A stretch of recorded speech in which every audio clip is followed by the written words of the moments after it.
Hello students, आज आपके syllabus के फर्स्ट पेपर मैकेनिक्स या यांत्रिकी की शुरुआत करेंगे। सबसे पहले तो मैकेनिक्स क्या है। मैकेनिक्स फिज़िक्स की वो ब्रांच है जो मोशन को डील करती है, मतलब जो गति हो रही है उसकी जो भी स्टडी है, उसका जो भी हम एनालिसिस कर रहे हैं वो मैकेनिक्स में आता है। अब पॉइंट ये आता है कि मोशन या गति क्यों हो रही है। वो इसलिए हो रही है क्योंकि पार्टिकल पर या बॉडी पर फोर्स लग रहा है, तो उस फोर्स की वजह से उसका जो पोजीशन है वो उसकी पोजीशन चेंज हो रही है, तो अपन कहते हैं गति हो रही है। अब ये हम जानते हैं कि कोई भी अगर बॉडी है या पार्टिकल है तो उसकी पोजीशन या मोशन रिलेटिव होता है। बॉडी किसी एक ऑब्जर्वर के रिस्पेक्ट में रेस्ट पर हो सकती है और वही बॉडी दूसरे ऑब्जर्वर के रिस्पेक्ट में मूविंग हो सकती है। सिमिलरली मोशन भी, अगर कोई बॉडी एक ऑब्जर्वर को तो मूविंग दिख रही है, दूसरे ऑब्जर्वर को वही बॉडी स्टेशनरी दिखेगी। जैसे एग्जांपल देते हैं अपन, सपोज़ आप से ट्रेन में जा रहे हो, तो ट्रेन में जब आप जा रहे हो तो आपके सामने जो यात्री या जो ट्रैवलर बैठा हुआ है वो आपको स्टेशनरी दिख रहा है, पर अगर कोई ऑब्जर्वर या प्रेक्षक ग्राउंड पे खड़ा है तो उसको क्या दिखेगा कि क्योंकि ट्रेन मूव कर रही है तो वो यात्री भी मूव करता हुआ दिखेगा। तो आपके रिस्पेक्ट में वो यात्री जो है वो स्टेशनरी है, स्थिर है, पर जो ऑब्जर्वर ग्राउंड पे खड़ा है उसके रिस्पेक्ट में ये मूव कर रहा है। उसी तरह अगर हम ट्रेन में जा रहे हैं, हमें जो पेड़ हैं, ज़मीन पे जो पेड़ लगे हुए हैं वो स्टेशनरी हैं, पर क्योंकि हम खुद मूविंग हैं, हम ट्रेन से मूव कर रहे हैं, तो हमें क्या दिखेगा, वो ट्रीज़ या वो पेड़ मूव करते हुए दिख रहे हैं। तो हमारे फ्रेम में, हमारे रिस्पेक्ट में वो ट्रीज़ मूव कर रहे हैं। तो इस तरह जो पोजीशन है या जो मोशन है ये रिलेटिव होता है, और किस ऑब्जर्वर से या किस फ्रेम में हम इसको देख रहे हैं उस पर डिपेंड करेगा कि हम कैसे उस मोशन को एनालाइज कर रहे हैं। तो हमारी कोशिश ये रहती है कि हम पोजीशन को या मोशन को डिस्क्राइब करें। कैसे डिस्क्राइब करोगे? किसी रेफरेंस फ्रेम में, और रेफरेंस फ्रेम मतलब निर्देश तंत्र। तो जो सबसे आसान वाला निर्देश तंत्र जिससे आप सब लोग फेमिलियर हैं वो है कार्टेशियन कोऑर्डिनेट सिस्टम, कार्तीय निर्देशांक या XYZ प्लेन। ये सबसे आसान, सबसे सिंपल रेफरेंस फ्रेम है। सो रेफरेंस फ्रेम चूज़ करना हमारे हाथ में है, और हम ऐसा रेफरेंस फ्रेम चूज़ करना चाहेंगे जिसमें मोशन सिंपलेस्ट दिखे। सो रेफरेंस फ्रेम का इंट्रोडक्शन हम यहाँ पे कर रहे हैं।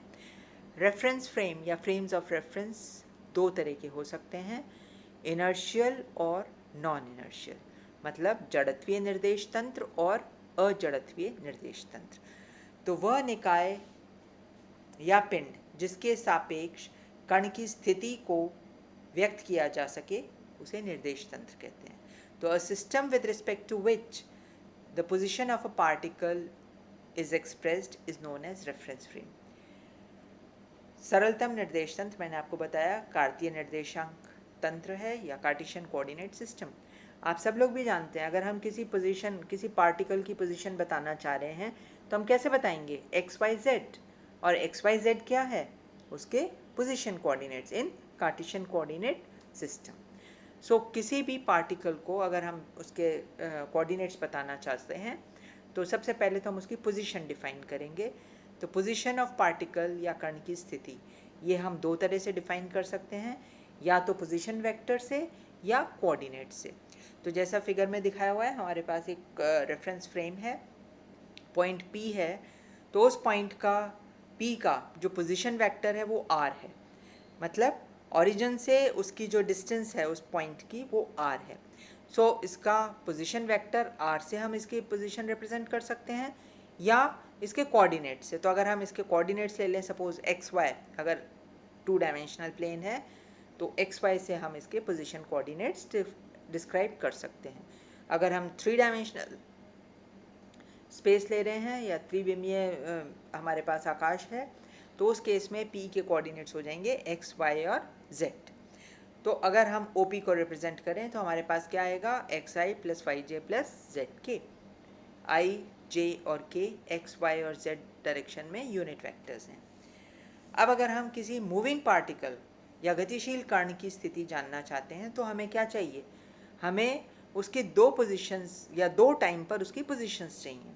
तो सपोज़ हमारे पास कोई पार्टिकल है और वो पार्टिकल P1 पॉइंट से P2 पॉइंट पर मूव करता है टाइम t में। तो P1 का पोजीशन कोऑर्डिनेट सपोज R1 है, P2 का पोजीशन कोऑर्डिनेट सपोज R2 है। P1 वो है T1 टाइम पर और P2 पे पहुंचता है T2 टाइम पर। तो जो P1 और P2 के बीच का जो डिस्प्लेसमेंट है, जो विस्थापन है, वो कितना हो जाएगा, R1 माइनस R2। और टाइम डिफरेंस कितना रहा, टाइम समय अंतराल कितना हुआ, T2 माइनस T1 जो डेल्टा T है। तो कण का विस्थापन कितना है, R2 minus R1 delta R, और समय अंतराल कितना है, T2 minus T1 delta T। तो कण का जो माध्य वेग अगर हम लेंगे v क्या हो जाएगा, delta R by delta T। अब अगर हम ये लेते हैं कि समय अंतराल बहुत छोटा है, that means delta T tending to zero, बहुत छोटा समय अंतराल है, तो उस केस में v की value limit delta T tending to zero delta R by delta T क्या होगी, dr बाय dt। तो अगर हम delta R by delta T ले रहे हैं तो वो हमें इंस्टेंटेनियस वेलोसिटी या तात्क्षणिक वेग देता है। और यदि कण का वेग समय के सापेक्ष परिवर्तित हो रहा है तो गति त्वरित कहलाती है। तो वेग के परिवर्तन की दर को हम त्वरण कहते हैं। तो अगर t1 टाइम पर उस पार्टिकल की वेलोसिटी सपोज v1 है, t2 टाइम पर उसकी वेलोसिटी सपोज v2 है, तो वेग में परिवर्तन कितना हुआ, v2 माइनस v1 जो डेल्टा v है। समय में परिवर्तन कितना हुआ, t2 माइनस t1। तो कण का माध्य त्वरण अगर हम लें v2 minus v1 upon t2 minus t1 delta v by delta t।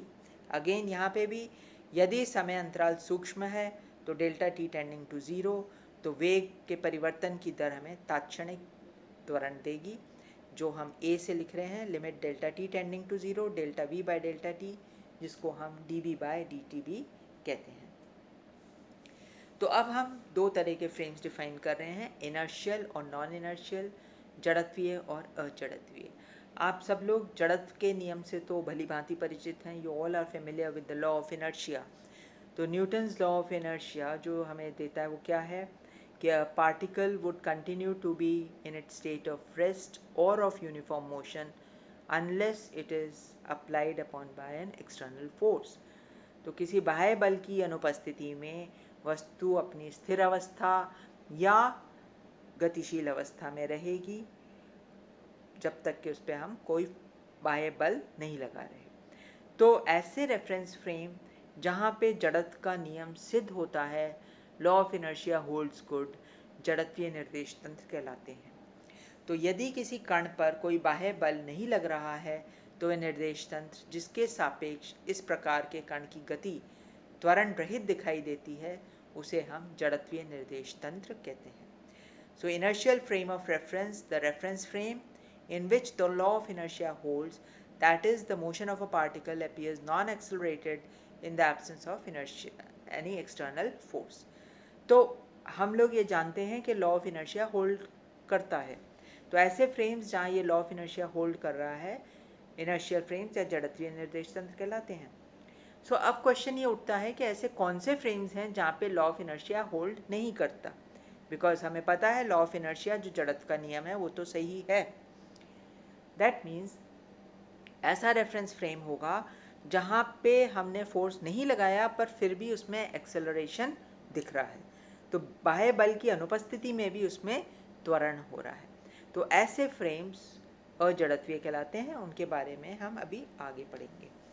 सो जड़त्वीय निर्देश तंत्र में F हमें पता है ma के बराबर होता है, a है d2r बाई dt स्क्वायर, और अगर F ज़ीरो है तो d2r by dt square zero होगा, दैट मीन्स v कांस्टेंट होगा।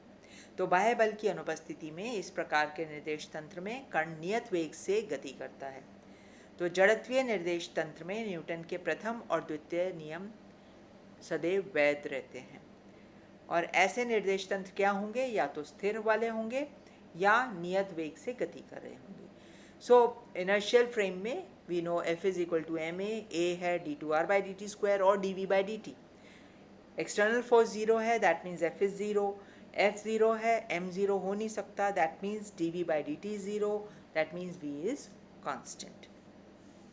So inertial frame of reference are either at rest or move with a constant velocity. जो frame है वो itself या तो रेस्ट पर होगा या एक कांस्टेंट वेलोसिटी से मूव कर रहा होगा। अब सपोज जो ऑब्जर्वर है वो सपोज a एक्सेलरेशन से मूव कर रहा है, तो वो क्योंकि खुद ऑब्जर्वर a एक्सेलरेशन से मूव कर रहा है, तो जो पार्टिकल रेस्ट पर है उसको क्या दिखेगा उस ऑब्जर्वर को, कि वो पार्टिकल माइनस a एक्सेलरेशन से मूव कर रहा है। तो ऑब्जर्वर के खुद के एक्सेलरेशन की वजह से उसका खुद का तो फ्रेम स्टेशनरी है, बट क्योंकि वो खुद a एक्सेलरेशन से मूव कर रहा है तो उसे दिखेगा कि जो पार्टिकल रेस्ट पर है वो माइनस a एक्सेलरेशन से मूव कर रहा है। सो उस पार्टिकल पे, क्योंकि वो पार्टिकल रेस्ट पर है, उस पर कोई एक्सटर्नल फोर्स नहीं लग रहा, पर क्योंकि ऑब्जर्वर a एक्सेलरेशन से मूव कर रहा है तो पार्टिकल माइनस a एक्सेलरेशन से मूव करता हुआ दिख रहा है। मतलब बिना एक्सटर्नल फोर्स के भी पार्टिकल एक्सेलरेटेड मोशन से दिख रहा है। सो ऐसे फ्रेम नॉन इनर्शियल फ्रेम्स कहलाते हैं, क्योंकि ऐसे फ्रेम में, क्योंकि फ्रेम खुद एक्सेलरेटेड है तो फ्रेम के साथ ऑब्जर्वर भी एक्सेलरेटेड है, त्वरित गति से जा रहा है, तो क्योंकि प्रेषक का खुद का त्वरण a है, उसको स्थिर वस्तु का त्वरण माइनस a दिखेगा। सो वह निर्देश तंत्र जिसके सापेक्ष कण की गति बाह्य बल की अनुपस्थिति में भी त्वरित दिखाई देती है, अजड़त्वीय निर्देश तंत्र कहलाते हैं। The frame of reference with respect to which a particle appears accelerated in the absence of external force is known as non-inertial frame. तो जब निर्देश तंत्र या प्रेषक त्वरित वेग से गति करते हैं या स्वयं के अक्ष के सापेक्ष घूर्णन गति करते हैं, तो इनके सापेक्ष कण की गति बाह्य बल की अनुपस्थिति में भी त्वरित दिखाई देती है। ऐसे निर्देश तंत्र में न्यूटन की गति के प्रथम व द्वितीय नियम वैध नहीं रहते हैं। तो मैंने आपको बताया कि जैसे फ्रेम अगर एक्सेलरेटेड है, क्योंकि खुद a एक्सेलरेशन से जा रहा है, तो जो बॉडी स्टेशनरी है उसको माइनस a एक्सेलरेशन से मूव करती हुई दिखेगी। इसी तरह अगर फ्रेम घूर्णन कर रहा है, रोटेशन कर रहा है, तो उसमें भी एक्सेलरेशन आ रहा है, और उस रोटेशन की वजह से उसको कोई, अगर वो ऑब्जर्वर उस फ्रेम में है तो उसको कोई भी अगर स्टेशनरी बॉडी है तो वो भी रोटेट करती हुई इन द ऑपोजिट डायरेक्शन दिखेगी या उस पर एक्सेलरेशन दिखेगा।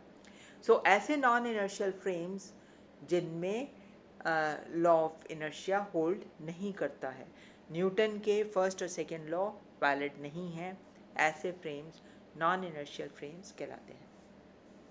So if the reference frame is accelerated or rotating, then the motion of particle would appear accelerated in this frame even in the absence of external force, and Newton's law of motion do not hold in this frame of reference. So दो तरह के frames हमने define करे हैं, inertial and non inertial.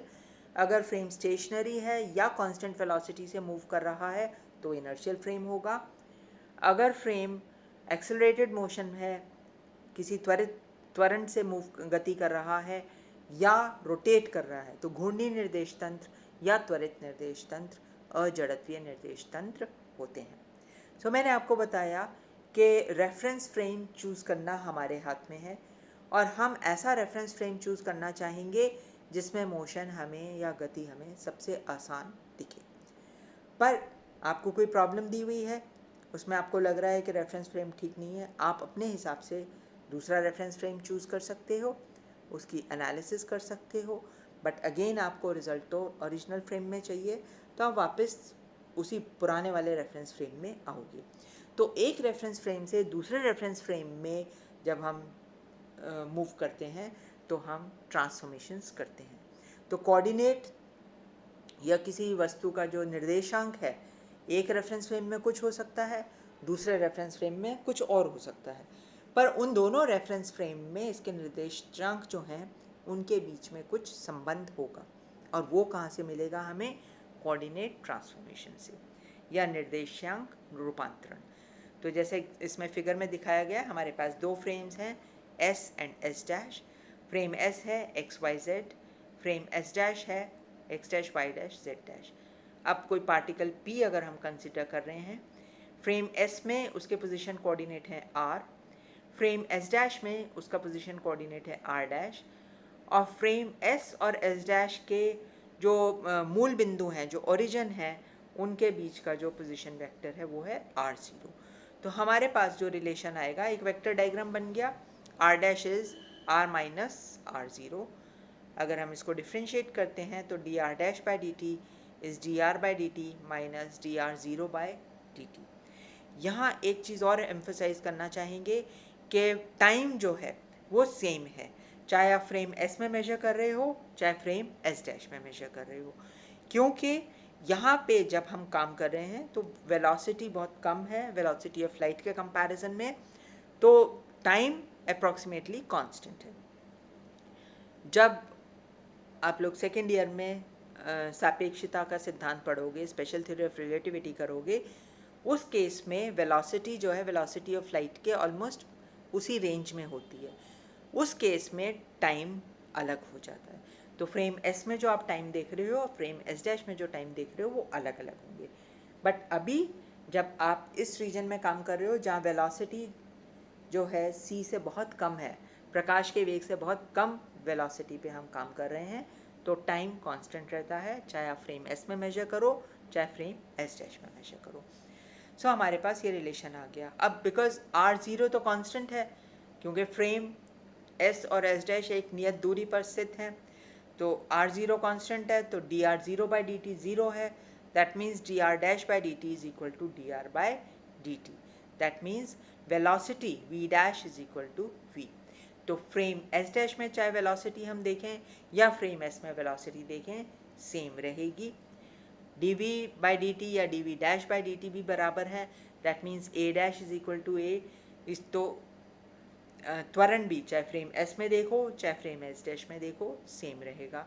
तो इस प्रकार केवल स्थानांतरित निर्देश तंत्र S डैश में कण की स्थिति भिन्न प्रेषित होगी, परंतु उसका वेग व त्वरण निर्देश तंत्र S में मापित मानों के समान ही होगा।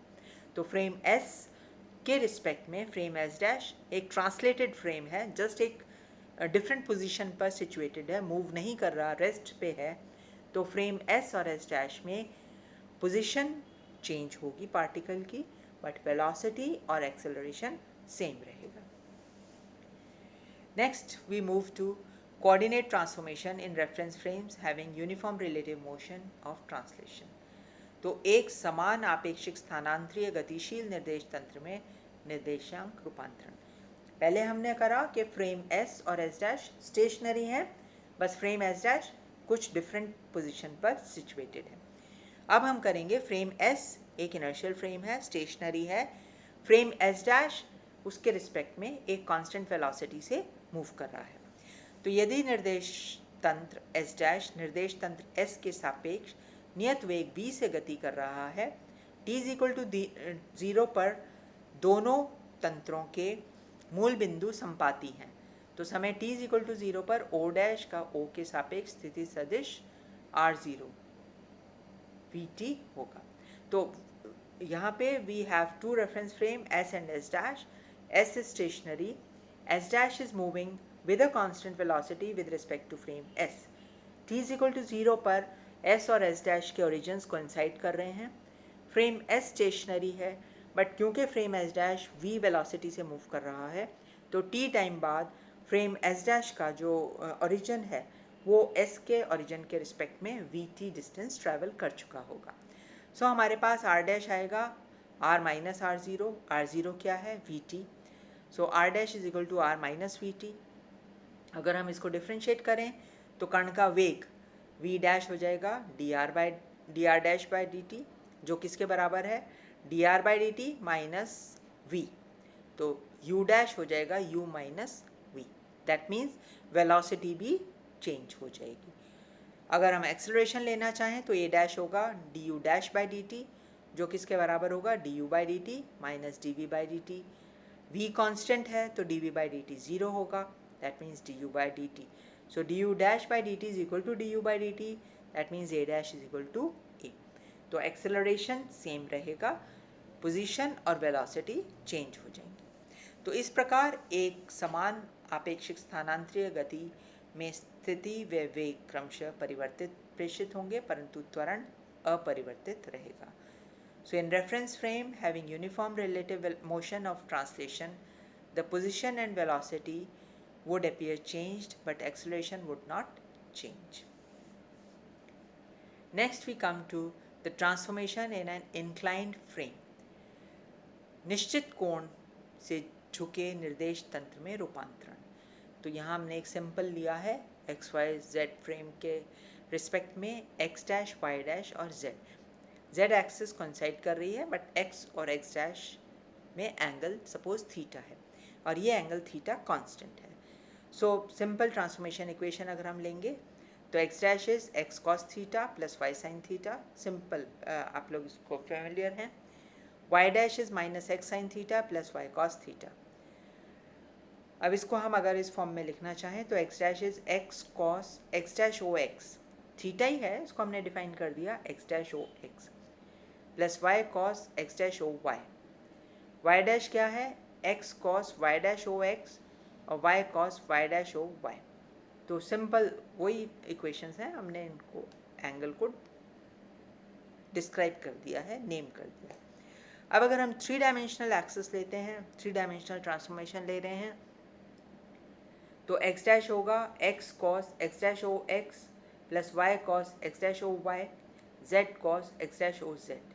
सिमिलरली वाई डैश होगा एक्स कॉस वाई डैश ओ X, Y cos Y dash ओ Y, Z cos Y dash O Z. Z dash होगा एक्स कॉस जेड डैश ओ X, Y cos Z dash ओ Y, Z cos Z dash O Z. अब ये angles constant हैं, ये change नहीं हो रहे, with time इनकी value वही रहेगी। तो कॉस एक्स डैश ओ एक्स को हम लिख रहे हैं आई डैश डॉट आई, दोनों यूनिट फैक्टर्स ले लिए, एक्स डैश के डायरेक्शन में आई डैश, एक्स के डायरेक्शन में आई। तो इसकी वैल्यू हम सपोज क्योंकि कांस्टेंट वैल्यू है A11 रख रहे हैं, कॉस एक्स डैश ओ वाई को हम A12 रख रहे हैं एंड सो ऑन। तो एक्स डैश क्या हो जाएगा A11x plus A12y plus A13z, Y dash हो गया A21x A22y A23z, Z dash हो गया A31x A32y A33z। तो जहाँ पे A1 A2 ये सब कॉन्स्टेंट्स हैं। अब अगर हम वेग का रूपांतरण करें, वी एक्स डैश क्या होगा dx dash by D T, A11 तो कांस्टेंट है, dx by D T, A12 dy by D T, A13 dz by D T. तो क्या हो जाएगा A11 vx A12 vy A13 vz। Similarly हम vy dash और vz डैश भी निकाल सकते हैं। त्वरण का रूपांतरण करना है तो क्या होगा d2x dash by D T square, क्या होगा A11 d2x by D T square, A12 d2y by D T square plus A13 d2z by D T square. और इसी तरह हम d2y डैश और d2z डैश स्क्वायर भी निकाल सकते हैं। अब अगर फ्रेम S जड़त्वीय निर्देश तंत्र है और कण P पर या पार्टिकल P पर कोई एक्सटर्नल फोर्स, कोई बाह्य बल नहीं लग रहा है, तो बाह्य बल की अनुपस्थिति में एक्सेलरेशन 0 होगा, त्वरण 0 है। इसका मतलब त्वरण का x कंपोनेंट, उसका y कंपोनेंट, उसका z कंपोनेंट सब 0 होंगे। That means d2x by D T square 0 है, d2y by D T square 0 है, d2z by D T square 0 है। इसका मतलब d2x dash by D T square भी 0 होगा। इसी तरह हम दिखा सकते हैं d2y dash by D T square 0 होगा और d2z dash by D T square 0 होगा। इसका मतलब अगर फ्रेम S इनर्शियल है, जड़त्वीय निर्देश तंत्र है, तो फ्रेम S डैश भी जड़त्वीय ही होगा। तो इन जनरल हम कह सकते हैं झुका हुआ निर्देश तंत्र S डैश भी जड़त्वीय निर्देश तंत्र होता है। So a reference frame inclined at an angle to an inertial frame will also be inertial। ये ध्यान रखिए कि ये जो एंगल है ये कांस्टेंट है, ये टाइम के साथ नहीं बदल रहा है। अगर टाइम के साथ बदल रहा है एंगल तो कौन सा फ्रेम हो गया, रोटेटिंग फ्रेम। सो हमने देखा कि अगर एक कोई फ्रेम इनर्शियल फ्रेम है, उस फ्रेम के रिस्पेक्ट में अगर कोई फ्रेम डिस्प्लेस्ड है पर कांस्टेंट है, स्थिर है, रेस्ट पर है, तो वो फ्रेम भी इनर्शियल होगा। अगर कोई फ्रेम इनर्शियल है और उसके रिस्पेक्ट में कोई फ्रेम एक कांस्टेंट वेलोसिटी से मूव कर रहा है, तो वो फ्रेम इनर्शियल होगा। अगर कोई फ्रेम इनर्शियल है और उसके रिस्पेक्ट में अगर कोई फ्रेम एक कांस्टेंट एंगल पर इंक्लाइंड है, एक नियत कोण पर नत है, तो वो फ्रेम इनर्शियल होगा। सो अब नेक्स्ट टर्न पर हम लोग ये करेंगे कि जब एक इनर्शियल फ्रेम से दूसरे इनर्शियल फ्रेम में हम जा रहे हैं, तो हमारे जो ट्रांसफॉर्मेशन इक्वेशंस हैं वो क्या होंगी, क्या रूपांतरण समीकरण होंगे, जिनको हम एक स्पेशल नाम गैलीलियन रूपांतरण या गैलीलियन ट्रांसफॉर्मेशंस कहते हैं। सो नेक्स्ट टर्न पर हम उन्हें पढ़ेंगे। Thank you.